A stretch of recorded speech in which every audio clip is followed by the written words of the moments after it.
So moving on to spirituality. So I know you're not particularly a religious man, but can you tell me about your beliefs and what actually formed them? I think my first part of my belief is that if people go through life think they make big decisions, they don't. Very often decisions come at them, and therefore it's how you play the game when things happen to you. I mean, we would never be in the UK if we weren't transferred at a couple of days' notice.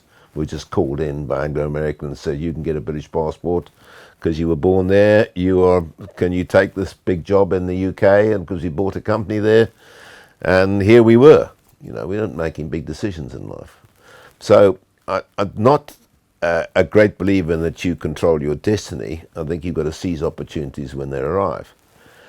But the biggest thing in my belief thing is that if you're nice to people, I always said I was very good at firing people when I was a chief executive. They all went feeling I'd done them a favour, because you just got to be empathise with people, and you've got to live their lives and understanding what their problems are.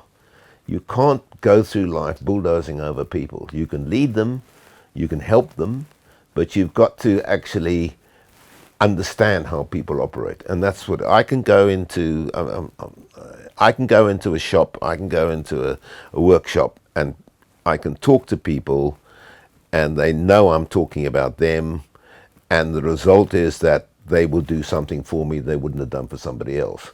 And that's my belief, is you're nice to people, and you try and relate to them, and you ask them questions about them, not telling you about you. I know it's a bit of a difficult time when I'm telling everybody about me, but they will respond.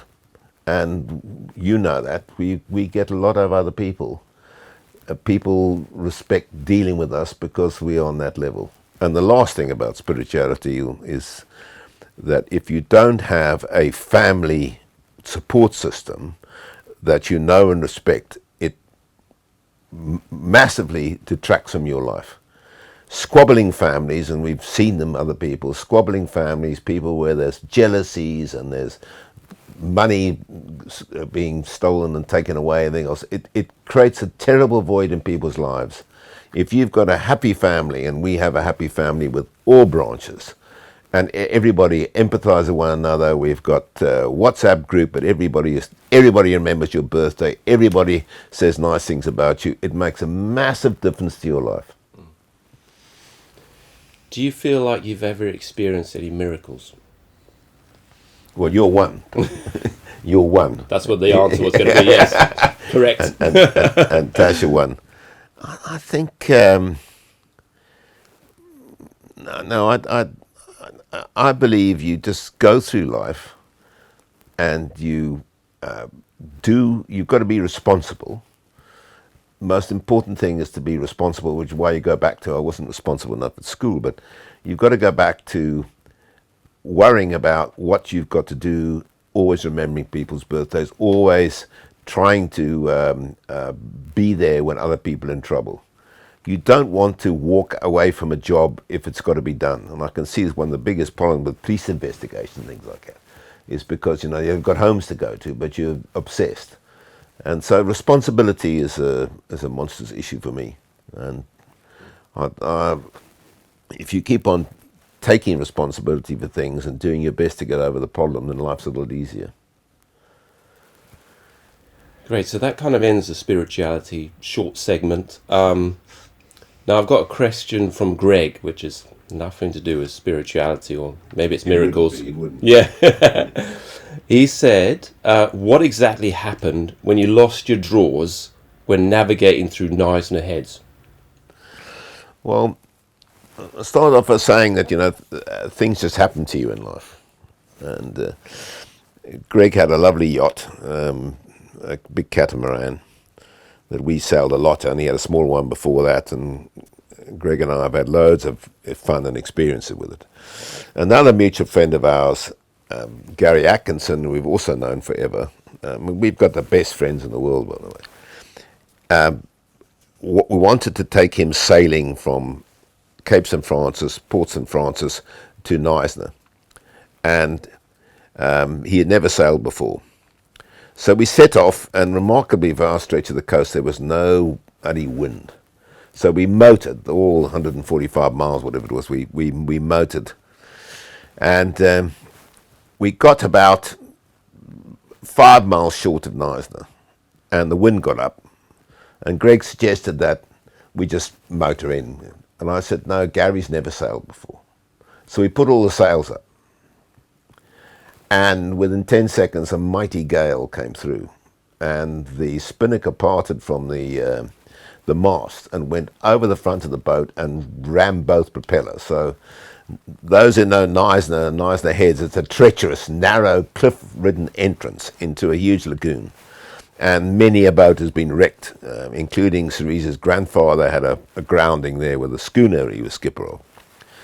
So we were in some sort of a minor panic, put it that way. No engines, sail wrapped around the front of the boat, hardly any motive power, and we're in the grips of this mighty gale. I'm talking about a serious gale. We managed to go a bit past the entrance to Neisner, and we turned around and we started to come back in again. And from then on, everything went to hell in a handbasket. I was on the helm.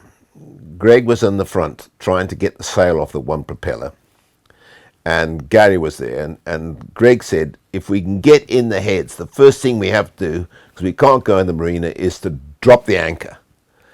Get the anchor ready for deploying to Gary. So Gary unclipped the anchor, and the winch wasn't winched up, and we deployed the anchor in the middle of the biggest waves you ever seen, in the middle of this narrow entrance.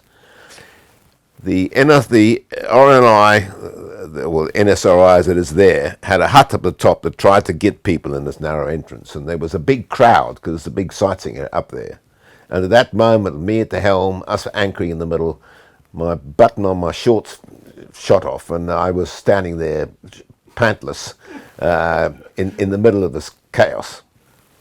I don't know how we ever extricated ourselves, but I don't think Gary's ever sailed ever again. That was the most terrifying experience of his life. And we got into the harbour, and we managed to dive on the bottom of the boat and get the sail from unwrapped around the propellers. Sadly, in an even more monumental saga that would require a whole day, Greg lost that boat in a terrible accident once many years later, and only luckily survived. He and the 3 people he had on board survived. I don't, rather like other people like Derek, I don't remember any occasion with Greg and his lovely wife Marcel where we haven't had incredible adventures and never a crossword. Never a crossword. Fantastic friends. Fantastic friends.